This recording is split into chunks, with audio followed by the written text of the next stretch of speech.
তামিলনাড়ুর মুখ্যমন্ত্রী এই সাফাই কর্মীকে 1 লক্ষ টাকা নগদ পুরস্কার দিলেন, তবে তার সাফাইয়ের জন্য নয়, তার সততার জন্য। আজকের দিনে টাকার জন্য অনেকেই সততার বিসর্জন দিতে এক মুহূর্ত ভাবেন না। সেখানে চেন্নাইয়ের এক স্যানিটেশন ওয়ার্কারের হাতে 45 লক্ষ টাকা সোনা এসেও তার সততা এতটুকুও টলাতে পারেনি।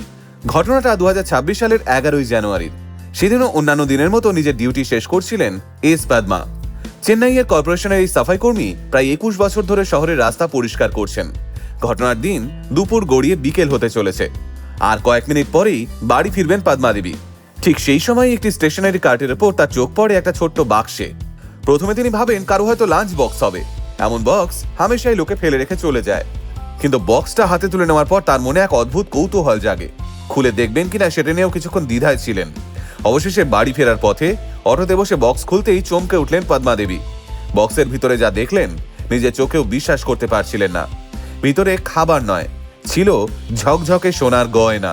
জীবনে এত সোনা তিনি দেখেননি। এইসব দেখে তার হাত পা কাঁপতে শুরু করে। একটা দুটো নয়, প্রায় 45 সোভেন সোনা, যার মূল্য 45 লক্ষ টাকারও বেশি। এক মুহূর্তের জন্য সেই পরিস্থিতিটা কল্পনা করুন। যে মহিলার মাসিক আয় মাত্র 19,000 টাকা, সেই টাকাতেই সংসার, বাড়ি ভাড়া, লোনের ইএমআই, যার ছেলে দীর্ঘদিন ধরে বেকার, যার জীবনের প্রতিটা দিনই কাটে হিসেব কষে, তার সামনে হঠাৎ করেই 45 লক্ষ টাকা সোনা এসে পড়েছে। তিনি কি এক মুহূর্তের জন্য এটাকে ভাগ্যের উপহার বলে মনে করেননি? না, করেননি। কারণ পদ্মা দেবী অন্য ধাতুতেই গড়া। সোনা দেখে তিনি বাড়ি চলে যাননি, কাউকে লুকিয়েও রাখেননি, বরং সরাসরি স্বামীর কাছে গিয়ে পুরো বিষয়টা জানান। স্বামীও এক কথায় বলেন, এটা আমাদের নয়। এরপর দুজনে মিলে অফিসে যান, সুপিরিয়রদের সব খুলে বলেন, সব দেখান। তারপর সেখান থেকে সোজা পুলিশ স্টেশন জমা দেওয়া হয় সেই গয়না ভর্তি বাক্স।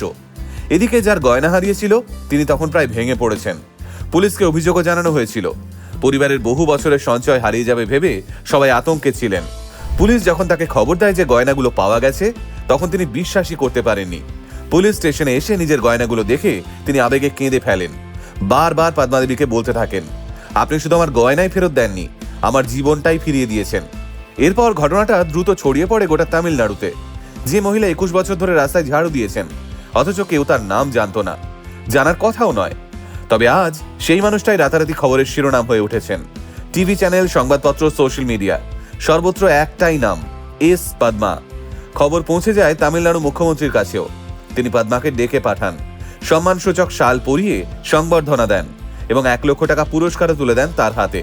মুখ্যমন্ত্রী বলেন, পদ্মা দেবী একজন আদর্শ নাগরিক, তাঁর সততা সমাজের কাছে উদাহরণ হয়ে থাকবে। তবে সবচেয়ে অবাক করার কথা বলেছিলেন পদ্মা দেবী নিজেই। তিনি বলেছিলেন, আমি কোনো অসাধারণ কাজ করিনি, যে আমাদের নয় তার প্রতি লোভ করাটা উচিত নয়। আমি শুধু আমার কর্তব্য করেছি মাত্র। এই দুনিয়ায় পাওয়ার, রিসোর্স আর পুঁজিপতিরাই সবসময় খবরের শিরোনামে থাকে, কিন্তু মাঝে মাঝে এস পদ্মার মতো সাধারণ মানুষেরাও আমাদের মনে করিয়ে দেন, মানুষের প্রকৃত সম্পদ তার ব্যাংক ব্যালেন্স নয়, তার চরিত্র। আজ আমাদের গোটা টিমের পক্ষ থেকে আপনাকে আমরা কুর্নিশ জানাই, এস পদ্মা, আপনি ভালো থাকবেন।